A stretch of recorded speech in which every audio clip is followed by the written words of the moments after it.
écoutez Radio Méga pour Radio A, l'IF 5.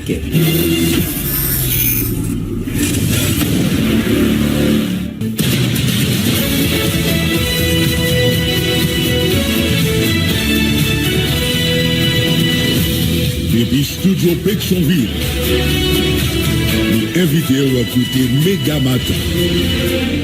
Premier journal Radio Méga qui passe sur réseau Radio Méga dans toute ville Haïti, en même temps dans Sud Floride là, dans États-Unis.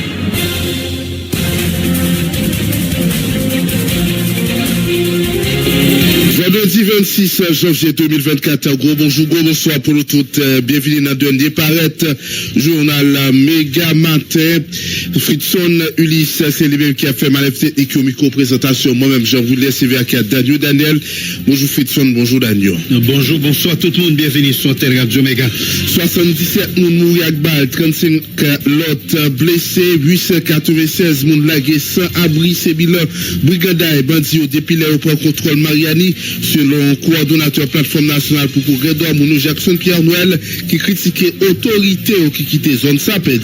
Ailleurs, la police a tapé trois qui connaît avec bandit Sayona Mariani qui a intention de débarquer l'ambi par que notre la marine blindée PNH l'a été mobilisée pour repousser nèg avec Zamsa. Et banda selon information. Ailleurs jeudi en saute fait l'année depuis 6 policiers étaient tombés en babal bandit dans cadre d'opération dans lien coup Sinapo qui pas la dire regrette jusqu'à présent l'insécurité n'a pas résolu depuis aucune responsabilité pas fixée après crime ça. 5000 moun mouri en babal pour l'année 2023, 1432 blessés, 2951 moun victimes kidnapping dans même année ça. Déclaration ministre Affaires étrangères Jean-Victor Généus qui tape prend la parole dans réunion conseil sécurité hier jeudi. Chaque jour sans force ça, c'est un l'enfer pour population haïtienne. Chaque jour mon GBT, Badiou a venu plus violent selon chef Binuya, Maria Isabelle Salvador qui encourage les pays à contribuer pour joindre l'argent pour mission si là, contre sa pays Japon annoncé il y a 14 millions de dollars avec l'autre aide pour PNH. Le représentant Kenya a renouvelé volonté pays pour le tête mission ça. D'ailleurs, il a déjà fini avec phase préparatif, c'est seulement besoin l'argent. Diplomate là confirmé coup suprême n'a bien pour pencher jeudi sous dossier ça. Le conseil juridique groupement politique Réveil d'Haïti a déclaré illégal révocation Jean-Tel Joseph dans tête Anapla. Maître Evelt Fanfan rappelé selon la loi le premier ministre n'a pas de droit pour révoquer le directeur général avocat annoncé pour l'attaquer décision ça dans la Cour des comptes.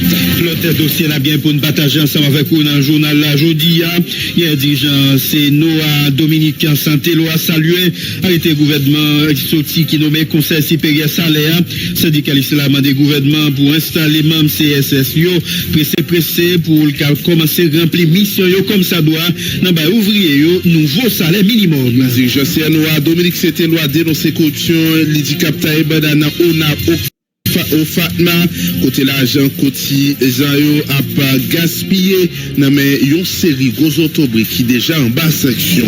C'est pour ça avec diverses les autres qui va faire essentiel journal là matin amis auditeurs mais pas oublier n'a bien pour traverser avec vous. On connaît combien Goudou a besoin pour capable acheter un dollar américain aujourd'hui. N'a bien pour porter pour week capsule santé rebranché n'a tourné.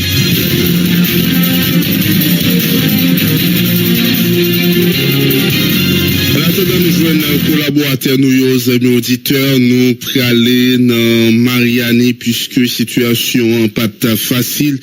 Dans Mariani, hier, jeudi, on nous a venu avec information ça, mais n'a continué à faire contact avec collaborateurs qui a bousqué information, les amis auditeurs dans diverses zones de la région métropolitaine pour dire est-ce que le possible pour capable traverser ce qui est sauté un pile coup de balle t'es chanté bien bonnet et jeudi dans Mariani dans l'entrée sud de la capitale là plusieurs sources limitrophes parler affrontement qui gagne entre agents force de Agbadi qui installé dans Mariani depuis 1er novembre non seulement blindé mais gagné un bateau marine haïtienne puis le monde est capable sous espace là selon information.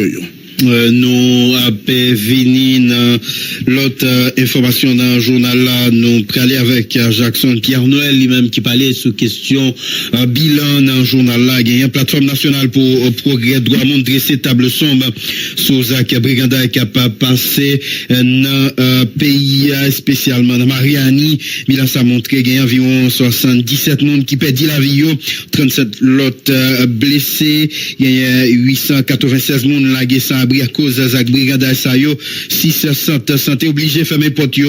Jackson Pierre Noël responsable de la plateforme là critiqué autorité concernée qui par exemple prend aucune disposition nécessaire pour freiner Zach Bandio dans le pays. Nous avons payé pour nous venir avec Jackson Pierre Noël lui-même qui parlait dans le journal là sous dossier ça, mais en attendant nous voilà nous avec Marcel Joseph nous pral inviter les amis écouter déclaration Jackson Pierre Noël.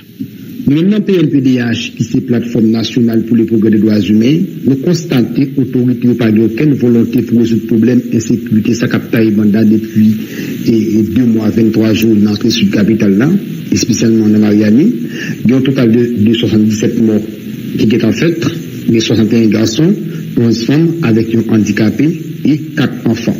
Après ça, il y a un total de 35 personnes qui sont blessées. Il y a 9 foyers qui détruits, il y a 11 motocyclettes qui brûlées, il y a 31 voitures qui endommagées, là-dedans, nous joignons 3 machines de la police, il y a 2 blindés avec un bulldozer qui, on va dire, bandit et écouter le monde comme ça. Mais bon, heureusement, il n'y a pas de temps fin de brûler, ok, il y a de temps, ok, il va aller après ça. Après ça, il y a un total de 427 maisons qui sont abandonnées. Il y a 896 personnes qui sont sans abri. Après ça, il y a un total de 6 voitures qui fait coucher, on ne peut pas connaître directement dans quelle direction on fait, mais maintenant, ils ont perdu. Et nous avons un total de 36 écoles qui ça s'est fermé dans Mariani, parce que l'école ça n'a pas fonctionné du tout, sorti zone Tissous pour arriver et Mariani 14. Après ça, donc au total de 6 centres de santé qui ça s'est fermé, parce que dans la zone ça même qui on est en difficulté pour dire que on va chercher un centre pour aller prendre et un premier soin, on va pas capable de venir parce que tout fermé. Et nous-mêmes, en tant que défenseur de l'homme, nous critiquons et ça qui passe parce que l'autorité c'est eux-mêmes qui l'ont, on capable de dire que pour fournir le peuple la sécurité, et bien je vous dis à la nouvelle, c'est eux-mêmes encore qui rendent que le pays a une situation ça comme c'est pas seulement Mariani, seulement nous c'est un peu le côté qui c'est zone de non-droit. Comme autorité toujours pas de faire connaître que c'est aussi des territoires perdus. Nous-mêmes, en tant que défenseur de l'homme, nous ne pouvons pas dire ces territoires perdus, nous ne pouvons pas dire ces territoires que l'autorité livrée avec des gangs armés. Mais je vous dis, là, dans ce qui passe dans la commune Carrefour, nous sommes capables de dire que la commune Carrefour presque fait partie de liste territoire négligé, ok? Parce que si l'autorité prend des mesures nécessaires, nous pensons que je vous dis là, la situation n'est pas ça, parce que côté que nous, ça y nous lagué pour côté, par contre, qui s'est relé, des gens qui sont Marianne, c'est qu'il y a fait la descente, bien là, dans le tour qui prend direction province, je ne sais pas de mon province là, c'est une situation qui est vraiment compliquée. Pour faire des petits gens de l'école eux-mêmes, sont leur tête chargée liée, parce que si nous avons des programmes capables de prendre pour chemin de l'école du tout. Voilà, amis auditeurs, c'est comme ça, dans le cadre d'un bilan, monde qui victime phénomène de sécurité dans Mariani. J'ai déjà annoncé ça, Conseil de sécurité ONU, réuni sous dossier déploiement force multinationale là dans pays, ministre Affaires étrangères pays d'Haïti en intervention de son tableau noir pour la situation de sécurité en pays. 5000 personnes morts en babal pour l'année 2023, 1432 blessés, 2951 personnes victimes kidnapping dans même année ça. Chaque jour qui passe cette force internationale là, c'est un jour l'enfer en plus, selon diplomate là qui souhaitait force multinationale là débarquer avant longtemps en côté Jean-Victor Généus. Je veux seulement que le Conseil soit conscient que chaque jour qui passe sans cet appui, tant espéré, c'est un jour de trop que nous vivons dans l'enfer des gangs. Beaucoup trop d'Haïtiens ont été obligés, le plus souvent malgré eux, de faire le choix de partir ailleurs et laisser derrière eux leurs proches et tout ce pourquoi ils ont longtemps lutté. Si nous tenions à jour et publions au quotidien, comme le font d'autres populations souffrantes, des statistiques concernant les atrocités subies par la population haïtienne de la part des bandits armés, vous comprendriez qu'il n'existe aucune différence entre les bestialités que nous vivons et celles qui émeuvent le monde face aux horreurs et barbaries de guerre et conflits armés ailleurs. Radio Méga. La douleur d'un homme doit être celle de tout homme. La solidarité manifestée envers certaines populations doit être la même pour tous. En effet, comment comprendre que pour la seule année 2023 écoulée, le pays a connu plus de 5000 personnes tuées, Radio Méga. plus d'une dizaine de personnes par jour. Cela signifie que l'année dernière, une personne était tuée toutes les 2 heures. On a recensé 1432 blessés, 2951 une personne kidnappée, 37 policiers assassinés dans des violences liées aux gangs. Pour un pays où la collecte des données chiffrées reste difficile, la réalité doit être encore pire. Cette situation a provoqué le déplacement interne de plus de 200 000 personnes qui ont fui leur zone et leurs demeures souvent incendiées par les bandits. Je ne suis pas en train de parler ici d'une situation à l'échelle nationale, mais d'une réalité concentrée seulement sur quelques kilomètres carrés autour de la capitale et de quelques régions. Le dernier rapport du Haut Commissariat des Nations Unies aux droits de l'homme du 23 novembre 2023, par exemple, renseigne sur les activités des groupes criminels dans le département de l'Artibonite. En septembre 2023, plus de 45% de la population du bas Artibonite était en situation de sécurité alimentaire aiguë.